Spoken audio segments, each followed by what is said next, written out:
ସମସ୍ତ ଶିକ୍ଷାବିତ୍ତି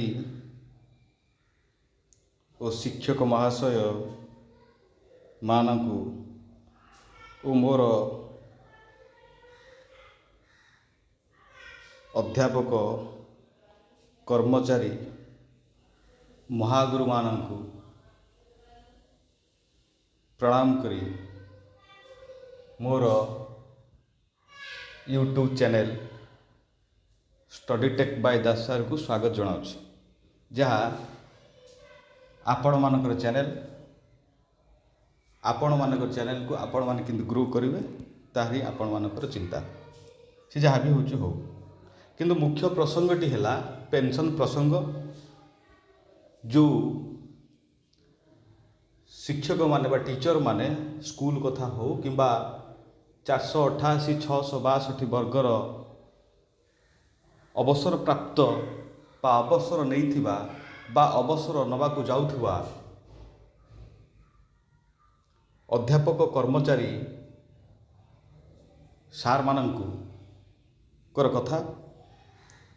ଏଇଟା ଆପଣଙ୍କର ଡେଟ୍ ଗୋଟେ ଡେଟ୍ ଘୁଞ୍ଚି ଚାଲିଛି। ତା ଭିତରେ ପୁଣି ବି ଡେଟ୍ ଆସିଛି ଯେ 21 ତାରିଖ ଥିଲା ଶୁଣାଣି। 21 ତାରିଖ ଯଦିଓ ମୁଁ କିଛି ଖବର ପାଇଥିଲି, କିନ୍ତୁ ପ୍ରପର୍ ଯେହେତୁ ଆନାଲିସିସ୍ ହେଇନଥିଲା ଜିନିଷଟା, ସେଥିପାଇଁ ମୁଁ ଆଜି କରିବା ପାଇଁ ଭିଡ଼ିଓ ବାଧ୍ୟ ହେଲି। ନହେଲେ କାଲି ବି କରିପାରିଥାନ୍ତି, କିନ୍ତୁ କାଲି ପ୍ରପର୍ ଯେହେତୁ ଡାଟା ମୋ ପାଖରେ କିଛି ନଥିଲା ବା ଅଳ୍ପ ଡାଟା କିଛି ଥିଲା, ସେଥିପାଇଁ ମୁଁ ଭିଡ଼ିଓ କାଲି କରିପାରିନଥିଲି।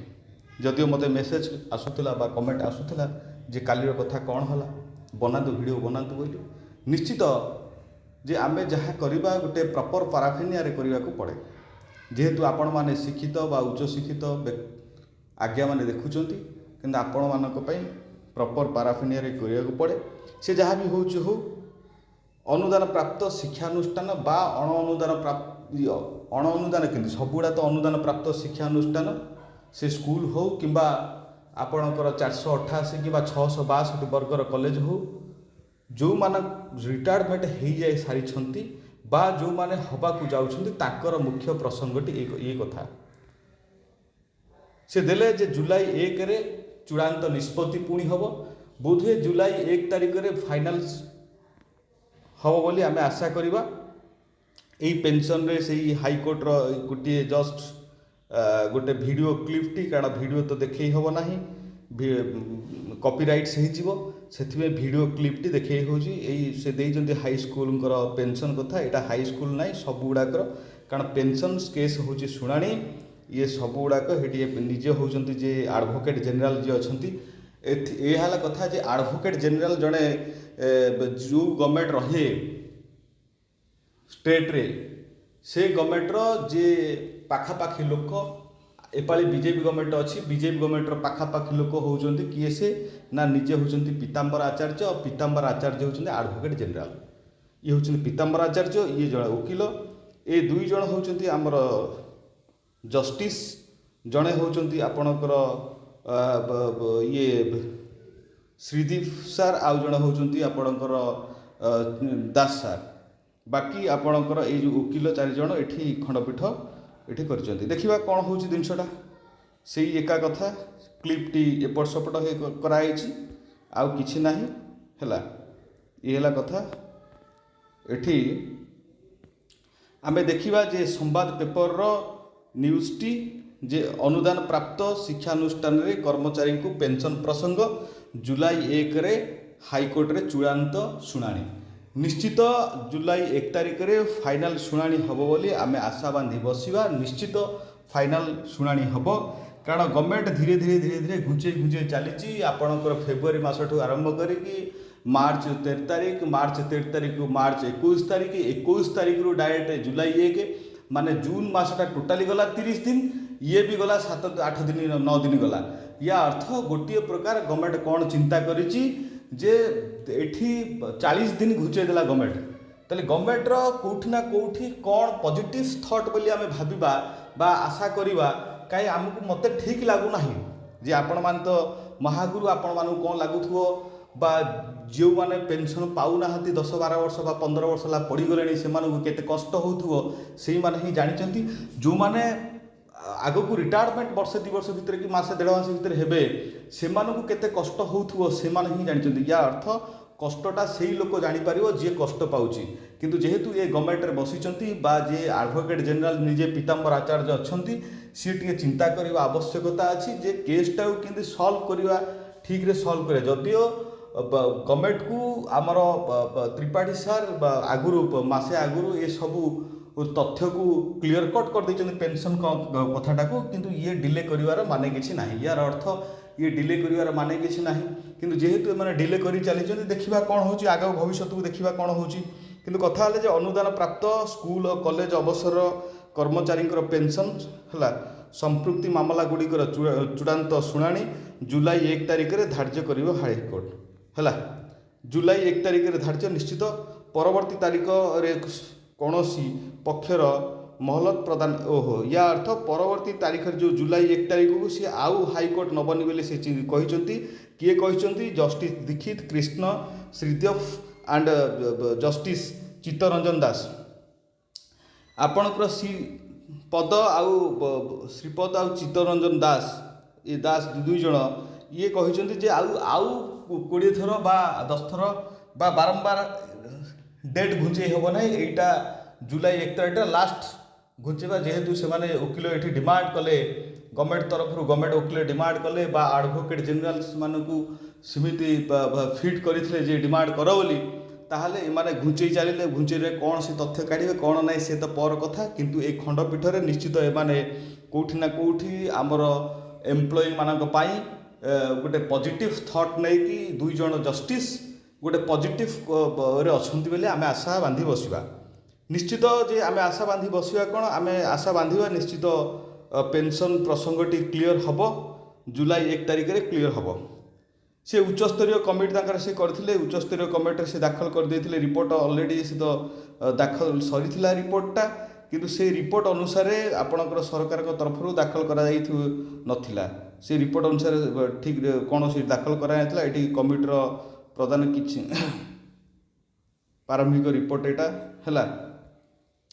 ଏଠି ଦେଖିବା ସେ ଜୁଲାଇ 1 ତାରିଖରେ ଆପଣଙ୍କର ହାଇକୋର୍ଟ ମାମଲା ଚୂଡ଼ାନ୍ତ ଶୁଣାଣି ପାଇଁ ନିର୍ଦ୍ଦେଶ ଦେଇଛନ୍ତି। ଉଲ୍ଲେଖଯୋଗ୍ୟ ଯେ ଆମର କ'ଣ ନା ବ୍ଲକ ଗ୍ରାଣ୍ଟ ଯେଉଁ କିଛି ସାର୍ ମାନେ ବି ବେଳେବେଳେ କୁହନ୍ତି ଯେ ଆମ ବ୍ଲକ ଗ୍ରାଣ୍ଟ କଲେଜ ଗୁଡ଼ାକ ବା ସ୍କୁଲ ଗୁଡ଼ାକ ଆମର ହେବ ନା ନାହିଁ। ଏଠି କ୍ଲିଅର କଟ୍ ଲେଖା ହେଇଛି ଯେ ଆପଣମାନଙ୍କର ଯେ ବ୍ଲକ ଗ୍ରାଣ୍ଟ ଆଉ ଅଣ ଅନୁଦାନ ପ୍ରାପ୍ତ ଯେ ଶିକ୍ଷାନୁଷ୍ଠାନରେ ଯେଉଁମାନେ ଅବସର ନେବେ ସେଇ ଯେଉଁ କର୍ମଚାରୀ ଙ୍କୁ ପେନସନ୍ ବା ଅନ୍ୟାନ୍ୟ ଅବସରକାଳୀନ ପ୍ରାପ୍ତ ମିଳିବା ଆବଶ୍ୟକତା ଅଛି। ଯେ ଖାଲି ଯେ ପେନସନ୍ ସେ କଥା ନାହିଁ, DFA ସେଇ କଥା ବି ସେଇ ପ୍ରସଙ୍ଗ ବି ଦେଖିବାକୁ ପଡ଼ିବ। ଖାଲି ପେନସନ୍ଟା ସେମାନେ ଆମାଉଣ୍ଟ କରିଦେବେ। ଜଣେ ସାର୍ ଜଣେ ମୋତେ ଫୋନ୍ରେ ପଚାରିଥିଲେ ଫୋନ୍ରେ ଯେ ଯଦି ଆମର ପେନସନ୍ଟା ଗଭର୍ଣ୍ଣମେଣ୍ଟ କରିବ ଏତିକି % କରିବ ବୋଲି କହୁଛନ୍ତି, ତାହେଲେ DAଟା ଦେବ ନା ନାହିଁ। ଏଠି ସେ ସବୁ ସୁବିଧା ଦେବା ପାଇଁ ନିଶ୍ଚିତ ଗୋଟେ ଚିନ୍ତା କରାହେଇଛି ଏ ପ୍ରସଙ୍ଗରେ। ଆପଣଙ୍କର ଯିଏ କେସ୍ଟି ମାମଲା କରିଥିଲେ ସିଏ ହେଉଛନ୍ତି ନିଜେ ମହାଗୁରୁ ବୋଲି ତାଙ୍କୁ କହିବା ଯେ ଶରତ ଚନ୍ଦ୍ର ପରିଡ଼ା ସାର୍।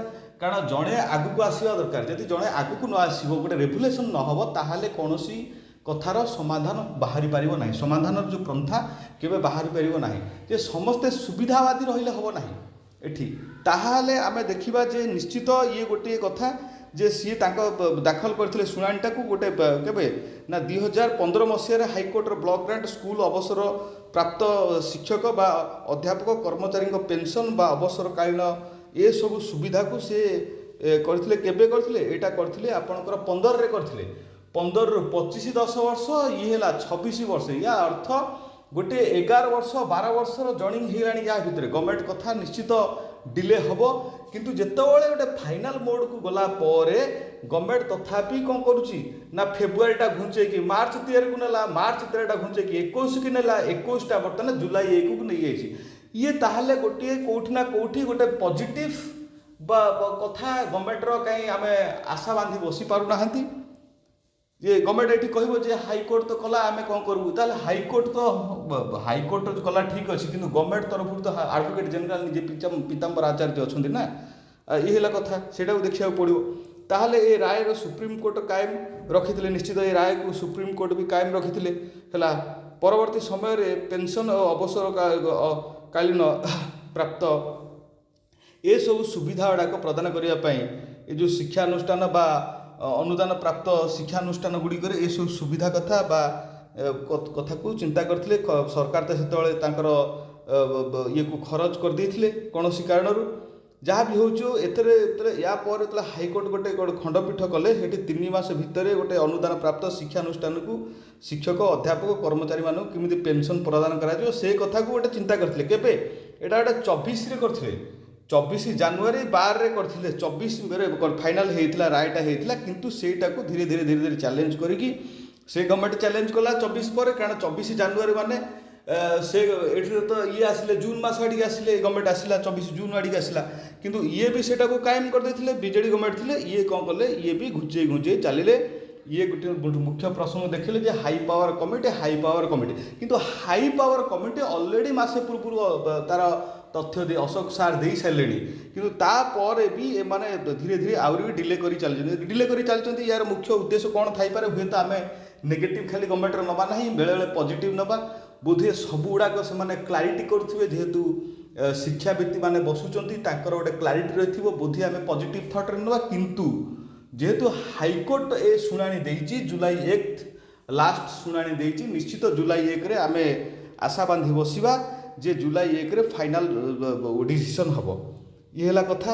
ଏ ତ ଆଡ଼ଭୋକେଟ୍ ଜେନେରାଲ ବା ସରକାରଙ୍କ ତରଫରୁ ଆଡ଼ଭୋକେଟ୍ ଜେନେରାଲ ନିଜେ ପୀତାମ୍ବର ଆଚାର୍ଯ୍ୟ ବା ଅବସର କର୍ମଚାରୀଙ୍କର ତରଫରୁ ବରିଷ୍ଠ ଆଇନଜୀବୀ ଅଶୋକ ମହାନ୍ତି, ଏମାନେ ଆମର ବୁଦ୍ଧଦେବ ରାଉତରାୟ ତ ଗୋଟେ ଭଲ ଜଣେ ଓକିଲ, ଆଡ଼ଭୋକେଟ୍ ଓକିଲ, ଆଇନଜୀବୀ ଡକ୍ଟର ପୁରୁଷୋତ୍ତମ ଚୁଳି, ଏମାନେ ସବୁ ଅଧ୍ୟାପକ ଅବସରକାଳୀନ ଯେଉଁ କର୍ମଚାରୀ, ଏମାନଙ୍କ ତରଫରୁ ଏମାନେ ଲଢ଼ୁଥିଲେ।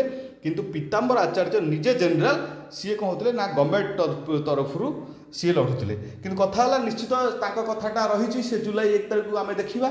ତା ଭିତରେ ଆମେ ଯଦି ଦେଖିବା ଯେ ଗତକାଲିର କି ମୋ ପାଖକୁ ଡାଟା ଆସିଥିଲା, କିନ୍ତୁ ଏ ଡାଟା ମୋତେ ସଫିସିଏଣ୍ଟ ଲାଗିଲା ନାହିଁ, ଯେହେତୁ ମୁଁ ଗତକାଲି ବନେଇ ପାରିଲି ନାହିଁ କୌଣସି କାରଣରୁ, ଟେକ୍ନିକାଲ ସମସ୍ୟା ଯୋଗୁଁ।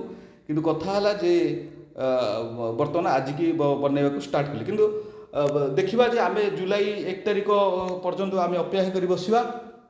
ନିଶ୍ଚିତ ଜୁଲାଇ 1 ତାରିଖରେ ଆମର କଥା ବିଚାର ଗୋଟେ ଜଗନ୍ନାଥଙ୍କ ପାଖରେ ଆମେ ପ୍ରାର୍ଥନା କରିବା ଯେ ଆମର ଜୁଲାଇ 1 ତାରିଖରେ ନିଶ୍ଚିତ ପେନସନ୍ କଥାଟା ଫାଇନାଲ ଗୋଟେ ହେଉ।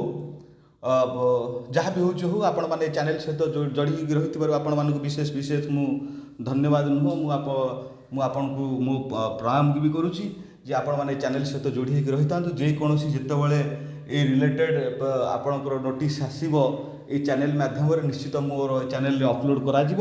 ଯେ ଏଇ ଚ୍ୟାନେଲ୍ଟି ଆପଣମାନଙ୍କର ଚ୍ୟାନେଲ୍ ନିଶ୍ଚିତ ଅପଲୋଡ଼ କରାଯିବ। ଅପଲୋଡ଼ କଲା ପରେ ଆପଣମାନେ ନିଶ୍ଚିତ ଏଇ ଯେଉଁ